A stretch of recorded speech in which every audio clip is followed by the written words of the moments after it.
Welcome to our first She webinar, another first for She in these COVID times. Our session today is titled Beauty and the Beast. Let me make it clear, I am the beast and our lovely guest speaker, Marianna, is the beauty. I just want to emphasize what Grant said too. This will not be a perfect production with a Disney gloss, but what it will deliver will be something very raw and honest. I know a lot of you at home may have children with you and a few household interruptions. Please make no apologies needed about these. Just mute yourself and then just do whatever you need to do. Before I introduce Marianna, just want to remind you all of a couple of things, especially those new to our She community. She is an initiative based on the concept of women helping women to become successful business owners and entrepreneurs. This is important to me, as you will hear when I share my story later, as it was something that I have been searching for a very long time and really never found it.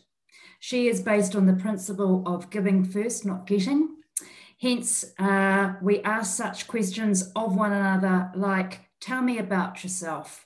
What do you need right now to grow your business and how can I help? Although our community is not face-to-face today, I do encourage you to use the online chat to facilitate this virtually. Maybe post a problem or a challenge you may be having, and you hopefully will gather some contact details along the way. We also decided that our September event on the last Tuesday of each month, so please diarise those because we have them booked in up till December, will also be a webinar. And having a growth mindset is going to be our topic because that's essential to growing your business. So watch out for those emails coming to you shortly. And a registration link to that event is also in the chat box. And lastly, before we get underway, I've had some queries about our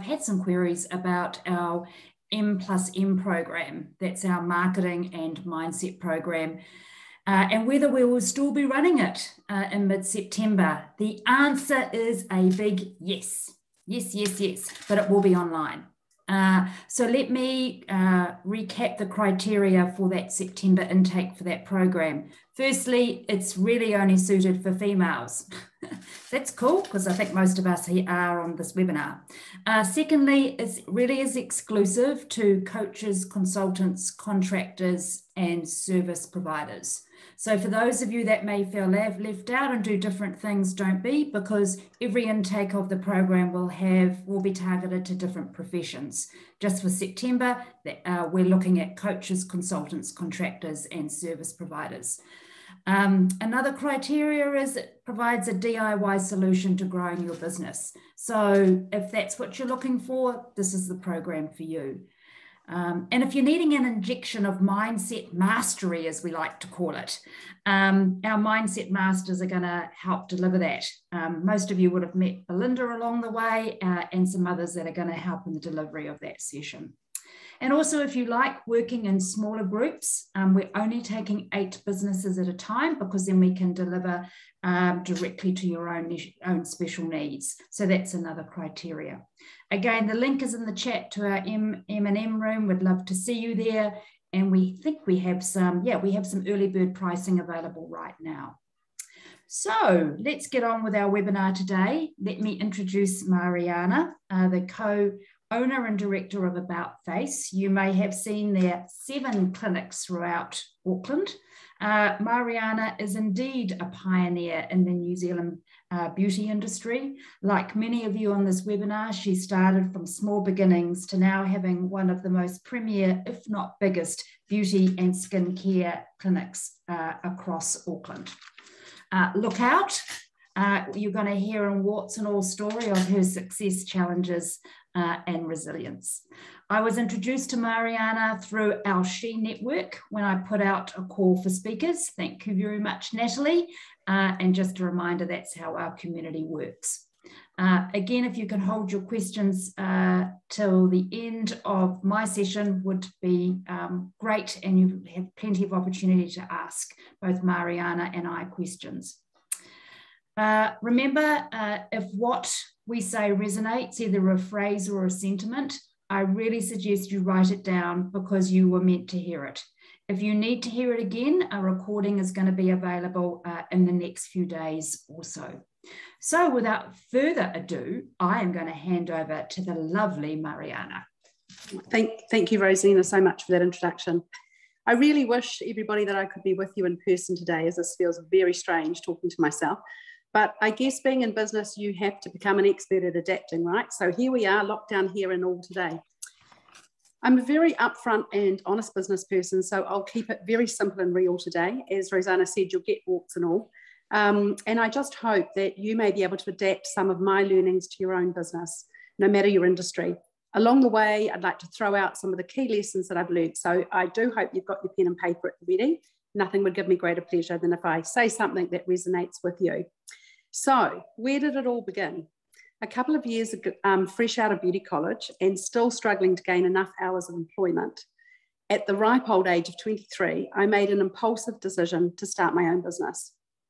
I borrowed some money from my dad, and without too much thought or second guessing, my doors were open 6 weeks later, just in time for the Christmas rush. And About Face was born. That was 35 years ago. And it seems really crazy when I look back and I think about it, because I was obviously a lot more impulsive then than I am now. I didn't overthink. I didn't second guess myself. I didn't have a robust business plan. I just simply went with my gut feeling and I backed myself. And I worked exceptionally hard in those days.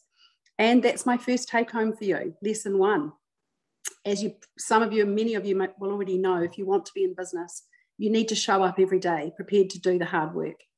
It's not always glamorous nor easy, juggling the multiple roles that you're required to play in a small business.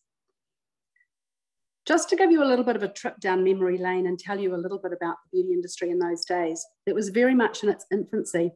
And the few that Auckland had, you would find tucked away behind closed doors and mostly in the more affluent suburbs. They certainly weren't customer-centric and not easy to find. And I wanted to change all that. I've always felt really passionate about the work that therapists do, helping others feel beautiful from the inside out so they can go and pass that on to their people back home. And I really wanted to share that with everybody. My first business slogan reflected that: about face and feel beautiful.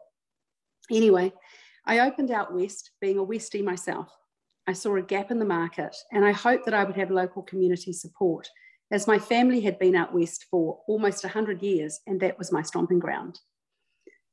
I didn't want women to feel that they had to hide the fact that they were taking care of themselves. I wanted them to be proud that they were taking care of themselves.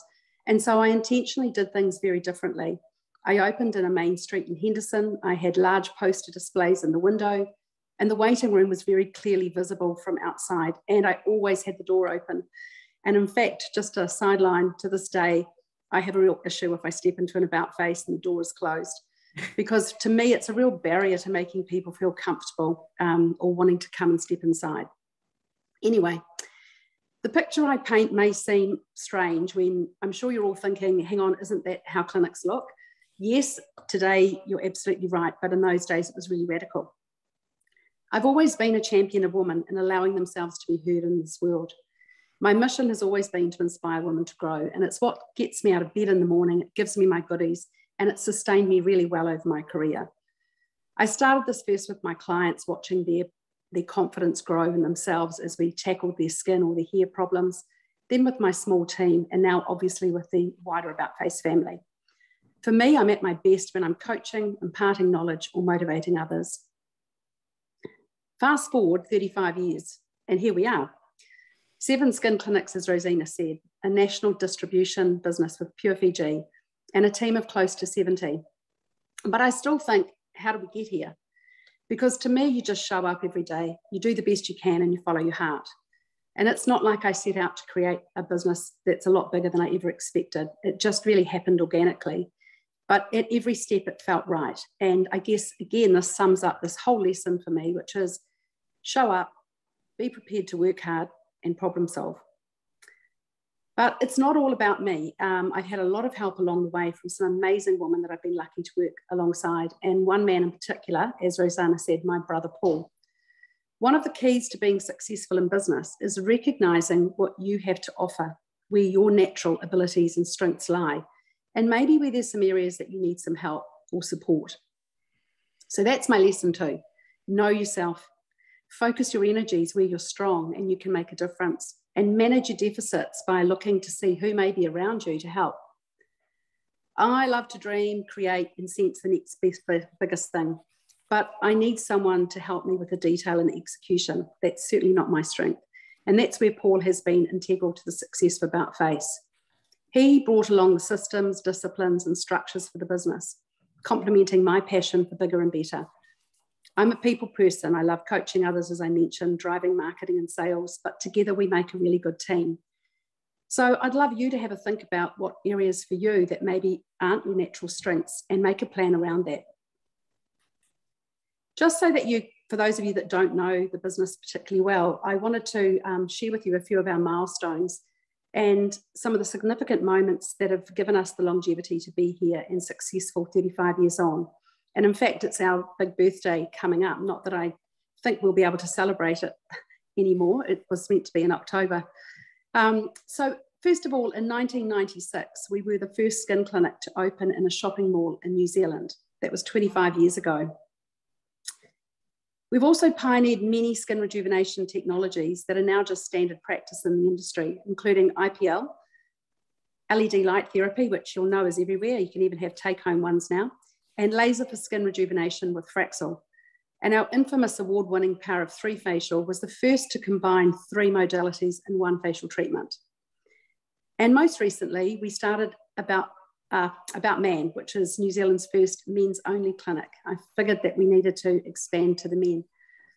Why do I share these milestones? Really just to give you some inspiration to say that anything is possible if you work hard enough, you continue to adapt your business and execute your dreams. And that's my next take home. I believe it's vital to continue adapting and evolving. Businesses are living and breathing organisms. They need to keep growing and adapting to make sure they stay current and continue to satisfy the needs of the client's changing needs. But a key factor is to stay true to who you are. And for us, that's fixing skins.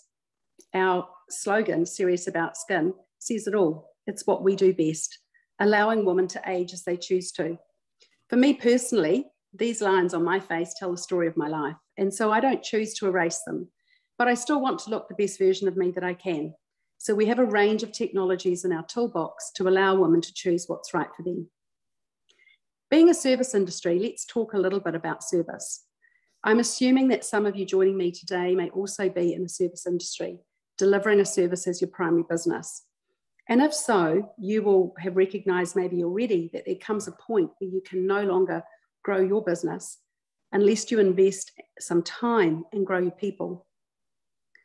Naturally, there's only so many hours in a day that you can be with clients, and a business can't grow with you alone. And this can be really tough in the beginning. For me, it was really scary to take my hands off for part of a week to develop my team. It certainly meant a temporary drop in my income until I could fire them up and grow their skills. Personally, it helped that I really love training others and seeing their growth. But if training isn't something which comes naturally to you, then you'll have to manage that. And I'd love you now to have a think about who will train your people and plan some time for this. I also made sure to keep my hand in for many years, and I continued to treat a handful of clients. That way I could stay up to date professionally and also experience life from my team's perspective, see the challenges that they were facing, and it helped me stay in touch with my people. And this brings me to my next take home, lesson 4. Training and education to me are really integral parts to a business, especially with those that are in the service sector. At About Face, for example, we have 3 specialists training across the team. And I also deliver induction training to all new employees as close as possible to day one to make sure they hear the story from the horse's mouth. They completely understand the roots of the brand and what's important to me. Training's always been one of our core values and our biggest investments at About Face to ensure that we have that brand consistency. And I guess that's, one of the things of growing from 1 clinic to 7, you've got to have that discipline of training across your team to make sure that you can replicate the service. We're embedded in the local community, so the service that you may receive at Mount Eden or Marianna Bay needs to be exactly the same at St. Luke's or Sylvia Park, And I really can't stress this enough for service-based businesses. Are you putting currently enough time and energy into this part of your business? Let's be real though, it's expensive. Training and education have a lot of costs. To recoup that investment, I think it's really important that you action something immediately after. Lesson 5, decide what we're going to add, change or strengthen and act upon it within 24 hours of attending a course. Otherwise, the learning is forgotten and the opportunity is lost. And hold your team accountable. Make sure that they take time to cement their new knowledge and then bring it back and share it with the team. Personally, I've always been stimulated by attending courses and workshops, learning, adapting and implementing new things. I literally went to anything I could get my hands on, and especially loved seeing business motivational experts in the days that they could grace our shores. Another area to think about is sales targets. As About Face has grown, we've needed to set some really ambitious growth targets for ourselves. And this can seem really daunting, knowing that you might need to grow 10 or 20% this year with extra overheads that you've committed to. However, I kind of wanted to share with you that sometimes you don't need 1 or 2 key chess moves to increase that growth. And so often I just focus on small things that we could do 1 or 2% better, but quite a lot of them, rather than looking at a massive sales increase and thinking, how the hell am I going to get here? And this was a really useful strategy in those years when I didn't have maybe a new service to launch or a new skincare brand to share with my clients. I like to take a helicopter view of my business regularly and be really honest about where we need to make changes and strengthen our brand. Each year we take that time to dissect the business, acknowledge what's working and maybe what's not, and evaluate our opportunities for the upcoming year. But sometimes you do need to make that bigger move, and we've done that several times over the years with a brand refresh. Ladies, we're 35 and even we need a facelift from time to time. Our most recent one was late last year, and I hope some of you may have noticed our new imagery and the tweak of our colours. I think you can see it behind me. Staying current and adapting your offering to your clients' needs are critical if you're planning for longevity. And I think that's been a strength of ours. We've invested in marketing and refreshed our imagery and offering as needed. We've still made sure that we stay true to who we are though, skin experts offering a full beauty service. So adapt as you need to, but stay true to who you are. And next I wanted to share with you some of the not so fun times. It hasn't all been happy days. There have definitely been some hard times and some really tough decisions to make. And I hope I don't choke up here, but for me, motherhood comes to mind and a particular event. It was May 1996. I had decided to be bold and lease space in the new shopping mall out west, West City, moving my successful, thriving business to play with the big boys. You see, I decided I wanted to take the retail giants head on. Remember, I told you it was the first beauty clinic in a shopping mall. I've always been really frustrated that as therapists, we have the most knowledge, skin knowledge, but department store and pharmacy were getting 90% of our retail sales. And it was just something that gets under my skin. Anyway, it was an enormous step for me with a really big new mortgage to boot. This was going to be the first skin clinic inside a mall in New Zealand, and I was really confident I could smash it, a woman on a mission. This took quite a bit of planning, and in the meantime, the week we opened was also the week my second child was born. Overnight, my life changed. With a huge increase in rent and overheads, my successful business model was no longer working. We were barely getting by, and I was at home with a newborn and a toddler stressed out to the max and trying to fix things remotely. So after a few months, I made a heartbreaking decision to swap roles with my husband. I told you I might tear up. It's still really hard. He came home as a stay-at-home dad, and I went back to work full-time. It was a really tough call for a young family. I cried every day for that first week, questioning myself and my mothering skills and feeling very separate from my young team. I chose to come back at the store instead, at the front of the store instead of hands-on, this time to drive the business and really maximize the impact I could make on booking and retail sales because I'd chosen to pay those high rents in a high traffic foot zone. Within 3 months, our turnover was up 230% and I had cracked it. So I decided the following year, we moved the clinic that I jointly owned with my brother into St. Luke's, and then we really started to grow as a company. My daughters had a completely different life experience than their friends. A house dad 25 odd years ago, it was tough.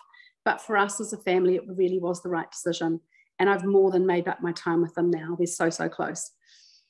Another challenge for us has always been finding enough great people. Like many of you, I am sure. Our industry continues to grow, so the fight to recruit enough quality therapists has always been an ongoing problem. Sometimes we've been in the situation where we've had more clients than staff to treat them, and our clients needing to wait for appointments, not ideal for any business. Previously, we were often able to find excellent therapists offshore who maybe wanted a Kiwi experience for some few years, but right now, as you know, that's no longer an option. My advice when looking at recruiting is never compromise, even when you're under pressure. Believe me, I have made that mistake way too many times. No matter how tempting it is to employ that new person that you're not quite sure about, or your gut tells you, I'm not sure about that one, or you've decided they're going to have 3 job offers by the end of the day, stick to your guns. Do the groundwork and make sure that they are the right fit for you and the team. Employ for attitude and coach for the rest. And when you've found them, look after your people. The final lesson to me, they are your greatest asset, and you don't have a business without them. We invest lavishly in the careers of our people, developing them. It's an investment we've been prepared to make for 2 reasons. Obviously, upskilling our people is really important for the business, and it lives out my mission also of inspiring women to grow. In fact, many key industry personnel have come up through the About Face family. That's something I'm really, really proud of. And we also lovingly talk of our About Face boomerangs, as so many return to us post-babies, travelling or trying something new, realising they want to come back to the nest. So what does the future hold? Over the past 18 months, I've learnt to take a back seat. It certainly hasn't been easy letting go of my firstborn. We have employed a general manager to look after our people, the brand I created all those years ago, and help take us to the next step. We see ourselves with more clinics, growing our distribution side of the business, and embracing new technologies. We've got a couple about to be launched soon, and I'll be there to support and guide them. Maybe I'll have more time to inspire young women in business and coach others to success, but right now I'm enjoying a slightly slower pace of life with the excitement of what's to come for me and for About Face. So thanks for listening to my story, everybody. I hope that you got something from that. You never know, but I hope you've got 1 or 2 things that you might be able to take back to your business. Nothing would give me greater pleasure. Thank you. Thank you, Marianna. That was just lovely. As we promised it, you know, it was going to be heartfelt, raw and honest, and I just don't know how anyone could not take something out of that. My pen nearly ran out of ink and my hand sore. So there you go. Thank you.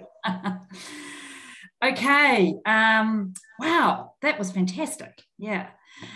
Look, I'm just going to, talk through my story as well. That this really comes as a lot of people that have been new to She have asked me about my background. They find She interesting on lots of levels, and so I thought I'd take, this opportunity just to talk about how we've arrived at this point in the story. So, like Marianna, I'm going to talk about my experiences and my lessons learned, because I think that's going to be a really, really big benefit to you all. Well, I hope it is. So look, let's get started. I actually started out life as a teacher. So I actually was a school teacher. I was trained as a school teacher at Auckland and Epsom Training College, and I was an intermediate teacher. So I taught at places like Remuera Intermediate and Ponsonby Intermediate and so forth. And, I really loved it. It's not, in my family, there has been a long history of great teachers and principals and educators. So it kind of wasn't unusual that I would step into that and that I would equally love it. I think, so I taught for 4 years, and then something happened that quite surprised me, to be very honest. I did not get a promotion that I felt that I should have as a teacher. So I was overlooked for someone else, and I felt in my heart that she shouldn't have got it and I should have got the role. So I decided at that moment that I would leave teaching. Which quite frankly, as I still think about it, and it was almost like on some levels quite a shock to me, but that was a decision that another part of me have made. And but one of the things I say is just because I'm not a teacher today doesn't mean that I can't bring teaching into what I do. So in my current business, Energize, our business model that we have enables me to teach. So instead of having, just producing marketing plans, it's a marketing agency, just producing marketing plans that you can, walk away with. We actually prefer to do it with you. So we have lots of client workshops where, you learn and adapt and apply. So yeah, I don't have to actually be a teacher to still ignite my passion within me. So I think that's something, a key takeaway. I was very lucky that in my pursuit of leaving teaching and like going, what am I going to do? I saw this ad in my local paper, and this ad in my local paper was for a promotions manager at St. Luke's Shopping Centre. And I had no idea what that was, but I thought that looks kind of good. So, and probably wouldn't involve chalk, which I kind of liked as well. So along I went. And look, I think in our careers, there's a lot of luck involved, because boy, was this luck. I got the role, and I think I only got the role because the person that was in charge of recruiting me had put his notice in and was told he couldn't leave until we found a replacement. So to be very honest, I think I was just really quick at applying, and I was the best of the worst three that applied. So, and I got the job. So there we go. 10 years later, when I left, I was the marketing director of Westfield for New Zealand. So I loved it. That's a huge skill change, right? From teaching to marketing. So I had to go to university. I had to do a postgrad. I had to do an undergrad in marketing, so that, because I kind of had to learn my skill, right? And I was very lucky that I had a lot of supportive people behind me, helping me, being able to do that. So, but the end of, and as I say, the end of 10 years, I think it was actually 8 years, I decided to look further afield in my corporate career. It's quite funny. I'm actually a mentor at the Auckland University for female women students there. And, when I say to them, I say, well, when I was working for corporates, I worked for some of the most hated brands in New Zealand. And they all go, oh, crikey, what's that? Because all they want to do is work for big brands and big companies. And, big companies do teach you big things. There is no doubt about that. Largely because they've got big budgets. So I held senior roles at Westpac, Spark, and Sky City. See, I told you they're the most hated brands. I guess during that time, as I say, there was lots of key learnings and good times, but there was a big downside for me. And look, this is my story. It won't necessarily, everything will ring true for you. But for me, I actually found it really tough going politically, surviving in some of those big corporates. A lot of it involved organizational change, which is like a flash word for redundancies and restructures and all those kind of things. And I found that very, very, very, very hard going. But I think as women, we keep making it work, huh? We keep making it work. And I just kept putting myself in those, big corporate situations. And then really, one day I asked myself, well, who's really running the show? Is it them? Is it big business, or is it me? And I think this was highlighted near the end of my corporate career when I peeked over these huge dividers I used to have in open plans environments when I was a chief marketer at the retail division of telecom. And I looked over these dividers and saw a sea of faces. And there was two things that I saw. First of all, no one was over 40 and no one looked terribly happy. So I decided, it was time to leave. The only thing with that is that I didn't know what I was going to leave to. And I knew what I was going to go from, but I didn't know what I was going to go to. And I kind of want to let you know that it is okay to know what you don't want. It is totally okay. Don't beat yourself up that you don't know what you want. Just think of it as like an experiment. It's not going to be perfect. It's just going to be progress. So what I did is I just listed the things that I knew that I really, really enjoyed. And usually what you enjoy, you're good at. So obviously, marketing was on that list. I love marketing as much as it's the biggest test in psychology you'll ever get. And it's all about people and how people think. So that was obviously on the list, and teaching was on my list. And I think I had always been brought up with quite a strong ethic to serve. It was just something that was part of my belief system. And so with that strong service ethic, I thought, why don't I give agencies a go? Now, for marketers, agencies are what we call the dark side, because when I was in corporate land, I could tell agencies what to do. I told my marketing agency, I told my advertising agency, I told my digital agency what to do, and they would go ahead and do it. So I didn't know whether altogether I would kind of like that, but I thought, right, let's give this a go. So again, didn't really have a clear roadmap, but hey, it was based on the things that I enjoyed doing. So I went to work for the largest marketing consultancy at that time. I made sure that I got hired by a big one. And I thought this is going to be a 5-month experiment. Well, I was there for 5 years. And got to work for some big brands like Fletcher's and in New Zealand and so forth. So yeah, it was a really exciting time. But after 5 years, I had this niggle in my head that said, well, if they can do it, being the company I worked for, I don't think they're that bright. Maybe I could do better. So with that, Energize was born. So Energize is a marketing and digital consultancy.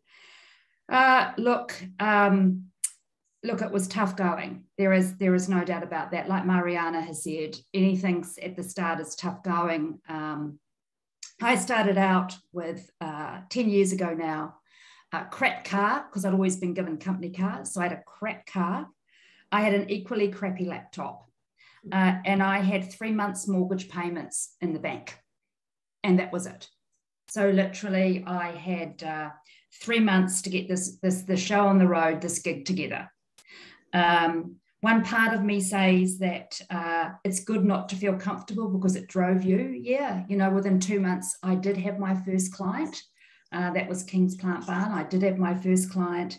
Another part that I'll talk about is sometimes a little bit of investment can make things a little bit easier for you. So I'll talk about that later. So yeah, I've grown. Look, I thought I've got 7 staff. Marianna, you've got 70. That's interesting. I'm just pretty proud of my 7 staff, I've got to say. So there we go, because it seems like it's taken me a long, hard work to get that. And our clients include, Spark, aromatherapy company, and some big B2B large consultancies. Probably, I think, for those that are in the service industry and those that are consultants and coaches, the hard work comes from in those first few years about growth. How do I grow this beast? How do I actually grow it? Because if I don't grow it and I don't have clients, I don't therefore have I don't have an income, and I don't have scale. So those are, and I don't have cash flow. So those things are the lifeblood of us all. And, part of what I had to work out was what suited me best. How was I best going to get that growth? Look, cold calling wasn't for me. I'm not a natural cold calling type person. I tried, I failed. Referrals were good, but I didn't have enough clients in those early days to get enough referrals. If I had just landed on that, I would have had a very, very low referral base. Unlike today, it's a lot bigger. So I decided that I needed to get out and about because you can't sell a secret. And a big pathway into that was networking and going where I thought some of my clients would be. And I found that equally hard, guys. I would have to be really truthful about that. I hated the business card cut and thrust environments where everyone wanted something, but they gave very, very little. And I really, really became very disillusioned with some of those environments.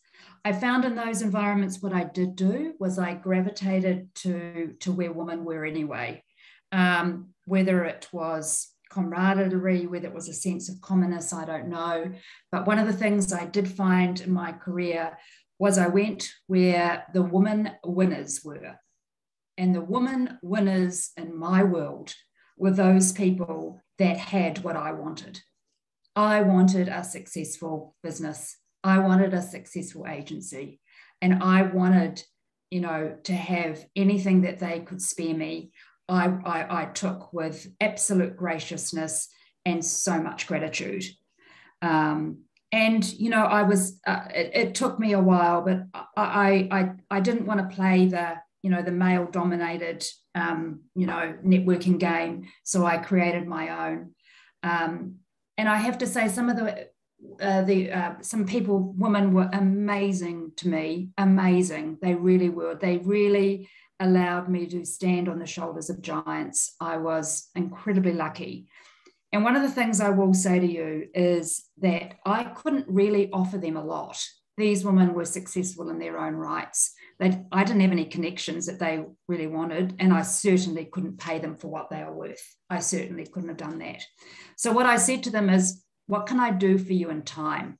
Because that's what I have, and I'm assuming you don't. How can I give back? So, the first, as I say, my first woman winner, who was incredibly good to me, every Saturday for 2 hours, I would go round to her house and look after her kids. Because then she could go out and do the things that she wanted to do. She could go to About Face, Marianna. She could go to the gym, whatever she wanted to do. And I looked after her kids. And that made me so feel that I was giving something back and I wasn't taking all the time, because I was taking her time. And you know what? Her kids were shits. Her kids were the most worst behaved kids I've ever had. So I was tested, but yeah, I stayed strong.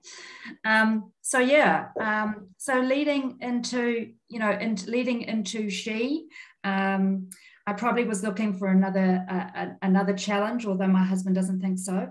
I really wanted to build something. I really wanted to build a place and a community where people could talk, women could talk, conversations and collaboration could happen, and we could all feel that we were nourished and nurtured from the experience. And so this year, She was born. It probably has been to date one of the proudest things that I have ever done. Do I have an infinitive long-term plan of attack for She? Not really. And I guess this is another lesson for you all. You don't actually need that. What you do need is you need a clear purpose. And I have a clear purpose. I understand this is the home where women support women to be better and greater business owners. I have a clear purpose. I have skills to match, and I got a mindset that needs to conquer. Those are the things that I need right now. And, you know, when we first started, we had our first she event, we put out 10 chairs because I thought that's how many people would turn up. Well, actually 60 people turned up. So there's no point in me planning so much so. I know what I'm going to do till December, and when December comes and the community tell me, I'll work out the next step for she. But at the moment, it's just enough to get this off the ground. So often we're paralyzed because we don't have the 10-point plan. Yep, the 10-point plan will come when it's actually ready to come. But in the meantime, arm yourself with the skills, get the right headspace and be clear on the purpose, and the rest will happen. And I think, you know, my program, the marketing and mindset program, this is where this comes into play, because for me, it's all my challenges with solutions rolled into one, because that's all you need at the moment. And as I say, the rest will come. It's progress, not perfection. So that's my story. I hope there's some nuggets there. You're here today because you were meant to hear what Marianna and I had to say. You were meant to be here. So hopefully there's some nuggets that have come out of that for you, that you may be able to implement and ponder and think about and become stronger as a result of that. So Grant, I'm going to hand back to you for question time. Wonderful, and thanks very much, Rosina, and thank you as well, Marianna. Very inspiring words, and we've had some great comments and feedback in the chat already. Just thanking you very much for sharing those courageous stories. So guys, now's an excellent chance to ask a question that may be burning in your mind about progress, about change, about leadership, or anything else. Feel free to make use of the chat, pop a question in there, and we'll get the ladies to answer. So I guess I've got one just while we're starting to come in. And Marianna, the question is for you. You've obviously grown a very successful business with multiple locations, and you've been through many challenges as a part of that. I know that all of us as business owners become very attached to working, you know, within our business and treating it very much like a child or something that we've really grown. It must be difficult to find the right time to kind of pull away from that and build up your leadership team. What have been your principles as you've worked on sharing some of that lead? Oh, that's a really good question, Grant. I guess we've always had a very inclusive management style in terms of like growing our people. So, you know, the general manager we've chosen isn't exactly from our industry, but I've got strong people on the ground that I've brought up through and for the daily systems and things like that. So she's able to lead with great leadership skills, but rely on those people who know the business inside out and can replicate the systems to keep the consistency going. Wonderful. And how do you juggle changes when there's a gap or you've got a key member of staff in one of your locations that is no longer with the business? Oh, that's a real challenge for us, obviously. We like to, well, first of all, like, because our consistency with our training is something we're really renowned for. So, you know, like I'm really confident, like we get a lot of clients will say, actually, it doesn't matter which girl I see, they're all excellent. So that helps us. But definitely we'd handle someone leaving, like where possible, we'd try and make sure we're personally contacting those clients and helping in a handover. And sometimes you don't get it right. Like the first therapist they might see might not be the one they actually want to stay with. But by and large, I find clients are really accommodating if you're really open with them as well. Wonderful, thank you. Now, Rosina, COVID is something that has affected every business across the planet, and certainly everybody who's on the call here today. How for you, has Diana asked, how has COVID changed the way that you work or plan for growth in either She or Energize? Yeah, well, I just hope it doesn't last long. Look, I have to say, for lockdown, and Marianna, it'd be interesting to hear yours. We're lucky that we can do a lot of our connections still via Zoom, obviously. So we focus on retention rather than acquisition, to be very honest. So that's our mantra, is just to retain clients, because it's very, very hard in lockdown to try and get new business, obviously. So we retain clients. We reach out to our clients all the time. I phone them, so it's not just, because they want to get off Zoom. I do phone them, and it's about retention, and I guess just keeping our profile up on things like LinkedIn is another thing. But we're just wanting it to end, Grant.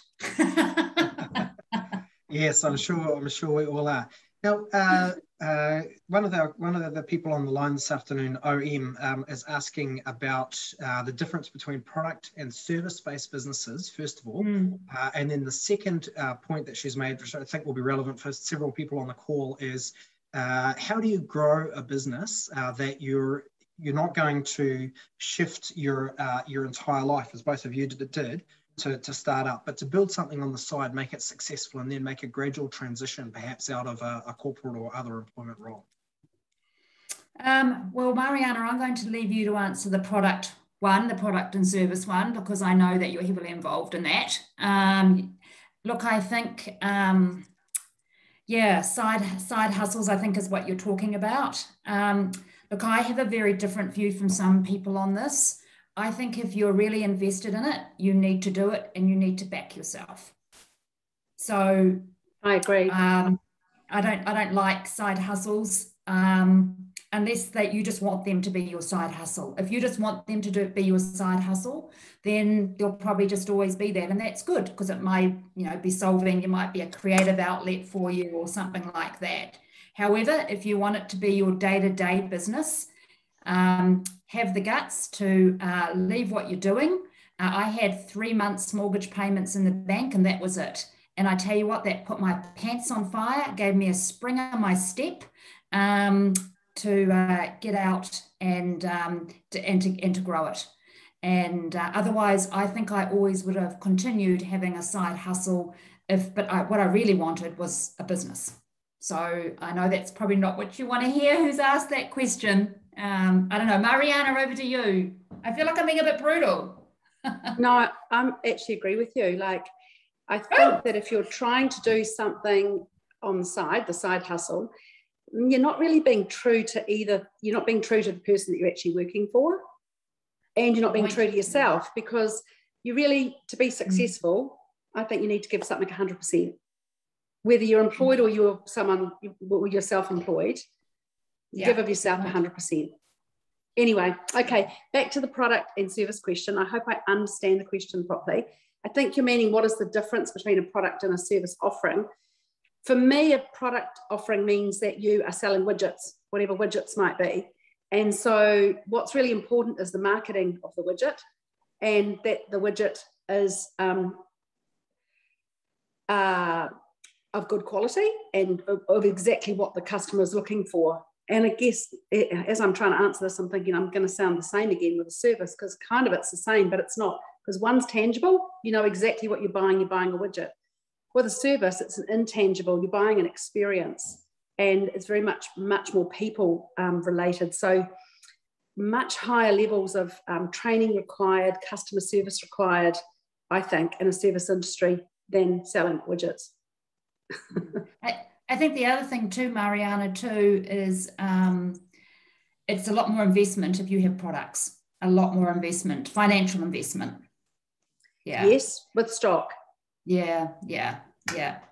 But an easier business model, doing both. Remember that I'm a distributor as well as a service. Yeah. Personally, I think selling product is a lot easier than replicating a service time after time after time. Interesting. Because you're dealing with people, and that changes every day. People's mood changes. Yeah. Cool. Have we answered that question right, Grant? I think that your insights have made a big difference. So yeah, very much so. It might not have been the clearest question to start off with. Guys, we've just got a couple of minutes left on the webinar. So what I'd love to do is, if you could maybe, and I'm not asking you to summarize your entire talk in 1 minute, but if you could summarize your entire talk in 1 minute and come up with a couple of key points, some of the things that you wanted to really get across for our audience this afternoon, just as we finish up. Perhaps we'll reverse the order, and Rosina, if you want to go first. Oh, so me first? Yep. Oh, Marianna first. Off you go, Me Rosina. First. Summing it up. Look, I think that you know, any business getting it off the ground is hard if you think it's, you know, but it's not impossible. I think in New Zealand, it's really easy to start a business. It's really hard to grow a business. And growth is key. Growth is everything. It is everything. You don't have a business till you have growth. So, you know, to make that leap, go to the people that have done it before. There are people there, women helping women. We're there to help. And it's just a matter of you reaching out. Don't stay stuck. Don't think it's not overcomable or it's too hard. It is absolutely. But go where the winners are, and you'll grow. You will absolutely grow. There's a strong recipe there. And back yourself. You know, mindset, as I said to you before. When your thinking is negative, your balance sheet is negative. Mindset is everything. Skills are important. Mindset is everything. So I think that's just a quick wrap up from me, Grant. That was excellent. Thanks very much, Rosina. And Marianna? For me, it's just a summary of those lessons, really. So like, really know yourself, have a hard look at what your strengths are, and then manage your weaknesses or your deficits. Be 100% committed. Go with your gut instinct every time. Consistency is key, and keep working on your business. Don't rest on your laurels. Excellent, even during lockdown. Thank you so much, both of you, for this time this afternoon. We've got some really lovely comments through on the chat. Just thanking you very much for your time and the insights that have come through this afternoon. So thanks. I think that went really, really well. Look, guys, we will be wrapping up the webinar here. However, the webinar has been recorded, and you'll see some notes through just in the next couple of days about how you can get access to that. And of course, access to the programs that both Rosina and also Marianna have talked about over the past. Oh, Marianna, you've got great Father's Day gift vouchers online. I have. Yeah. We've got Father's Day this Sunday. Gosh, it's come around quickly. Father's Day gift vouchers online and product sales online for those that are desperate. And the link is in the chat. The link is in the chat as well to both of those. Don't forget our webinar, please. Thank you. September, next Tuesday, and our M&M program. So, and guys, you know, stay strong, stay supported. Thank you so much for coming. Thank you very much, everybody. Bye. Thanks for having me. Bye.